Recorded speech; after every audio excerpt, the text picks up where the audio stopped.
Manchester United 2, Spurs 0. A performance that has delivered the win, a performance that has delivered the 3 points, but a performance that also has left a lot to be desired from a tactical standpoint. Without further ado, let's analyze.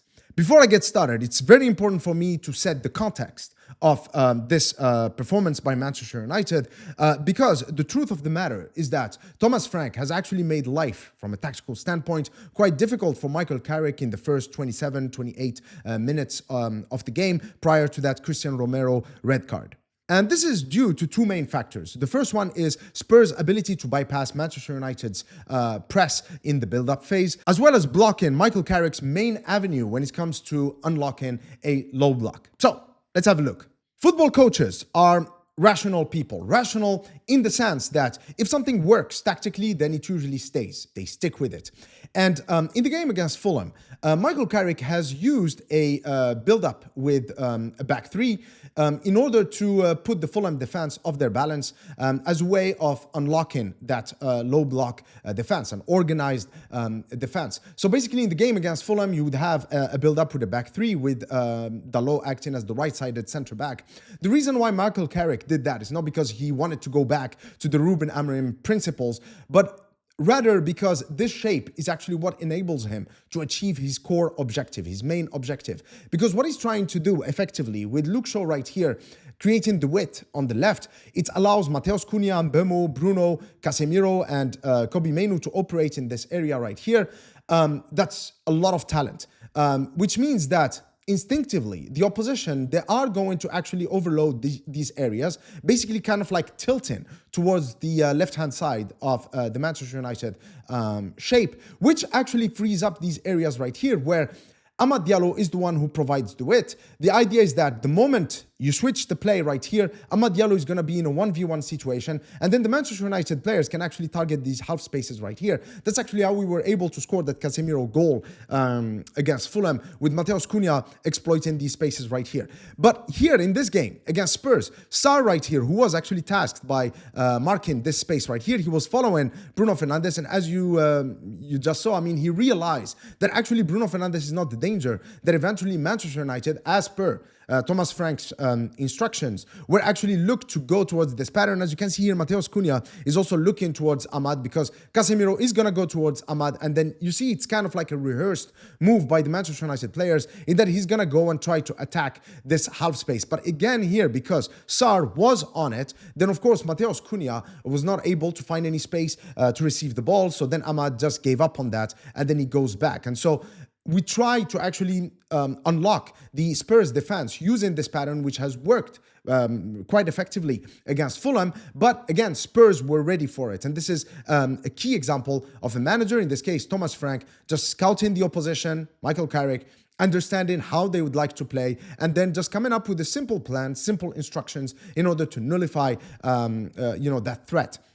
Now, let's talk about the build-up phase, because this is one of the areas where I think Spurs really caused us problems, because I don't know if you noticed, but prior to that red card, we couldn't really dominate the game. We couldn't really put our stamp on the proceedings of the game. And a lot of it had to do with Spurs' ability to actually build up effectively. And so here I'm going to show you 3 ways that Spurs were actually able to bypass our press, which I think is one of the key weaknesses in the way Michael Carrick has set up tactically in the game against Fulham and then in this game against Spurs. So here what we have is a Manchester United who, unlike the games against Arsenal and Manchester City, where we chose a much more compact, much more organized and conservative way of pressing, which in my opinion works better, here against Fulham and Spurs, maybe because Michael Carrick feels that these are teams that we should be beaten, and so he wanted to, press with a little bit more intensity, but it's simply not working. So here, of course,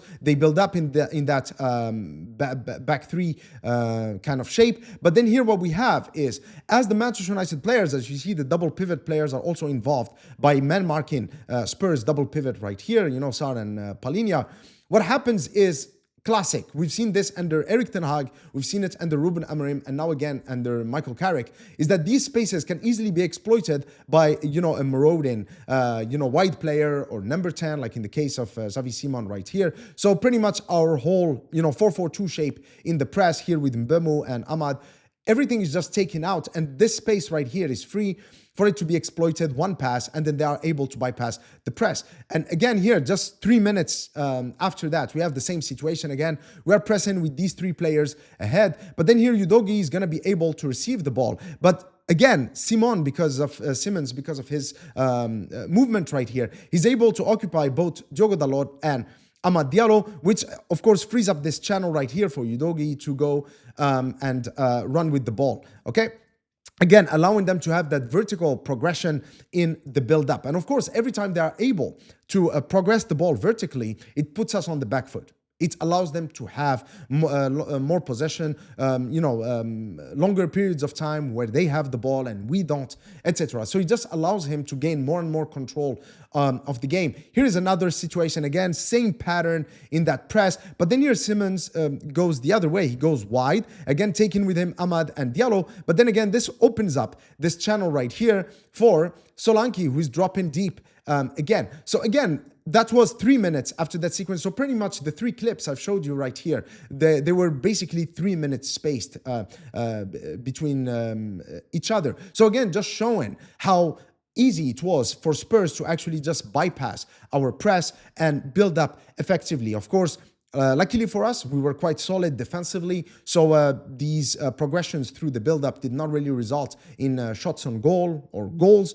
but still it made it really hard for us to gain any control of the game or to gain any momentum up until Romero's red card. But of course, the red card in and of itself, as we've seen in the game against Everton under Ruben Amorim, is no guarantee that you're going to end up scoring and winning the game. So we still had to find a way to score a goal, and that came from a great set piece. But here, what I really like about this is that this was definitely rehearsed. Now, you have to understand that top teams, in fact, I've seen it with youth teams as well. Set pieces, it's a matter of having a variety of set pieces and then deciding on which situations are we going to use them. Okay, so pretty much you would have 5, 6, 7 different routines, and then depending on the players that you have on the pitch, depending on which side the corner or the free kick is in, depending on the opposition, etc., then you decide on what would be the appropriate routine at that time. Right before that corner, look at Bruno Fernandes. He's talking to Mbemu as he's going to take the corner. Listen, I don't know. I'm no wizard, so I have no idea. I cannot tell you for sure what they were talking about, but I can guarantee you that Bruno looked at Mbemu and he was like, routine number 2 or routine number 3 or whatever the code name for the routine is. Because this was absolutely great. Look at Kobbie Mainoo right here. He's not even looking. He didn't even look. And Mbemu is in the right position. By the way, this is, to me, is poor defending from Spurs. Mbemu, and then you have Dalot right there on the edge of the box, and they have so much space. But what I like about this is Kobbie Mainoo did not even look. He knew. This was perfectly well rehearsed by Manchester United and the staff. In fact, Michael Carrick has given Johnny Evans credit in the halftime, presser, the ones that they do as they make their way back onto the pitch from the dressing room. This is great because, I've talked a lot before about marginal gains, and this is a key example of that. Like sometimes you just have to find these, Machiavellic ways of giving you that slight advantage. All right, so far for Michael Carrick, 4 games, 4 wins, 12 points. I'm absolutely satisfied. I'm absolutely buzzing with what I'm seeing. But the games against Fulham and especially this game against Spurs prior to that red card definitely do raise some really important tactical questions, okay? Michael Carrick definitely needs to find a much more optimal way of, pressing the opposition. Our defensive shape definitely needs to be tweaked a little bit because as much as we did well against Manchester City and Arsenal, the truth of the matter is that setting up in a compact 4-4-2 type of shape is kind of basic, okay? From a tactical standpoint, it's fairly easy to implement, okay? But then if you want to press with intensity on the front foot, then maybe you need to change the shape a little bit. And I think that Michael Carrick definitely needs to find that balance between pressing with intensity without leaving yourself exposed, which is a problem that we've had under, the past 3 or 4 managers. The second thing is, of course, how do we unlock low block defenses? This is, again, one of the things that Manchester United has struggled with tactically, for a very, very long time. Obviously, Michael Carrick against Fulham, he has used that pattern where we isolate Amad Diallo in order to exploit that right-sided half space, and we've done it fairly well against Fulham. But then again, here against Spurs, they were aware of that. So they prevented us from playing that way. Again, set pieces. We scored against Fulham from a set piece. And then again, we scored a wonderful set piece against Spurs. But what I'm thinking is, what if we play a game against, let's say, Brentford? Brentford are quite effective at defending set pieces, and they're quite disciplined defensively. So basically, they're going to be able to kind of prevent you from exploiting these two avenues. So then where do we go next? Okay, so I'm really curious to see how Michael Carrick is going to be able to come up with new strategies to unlock those stubborn low block defenses, as well as safer but rewarding, pressing patterns. I really hate it when the opposition gets a red card, because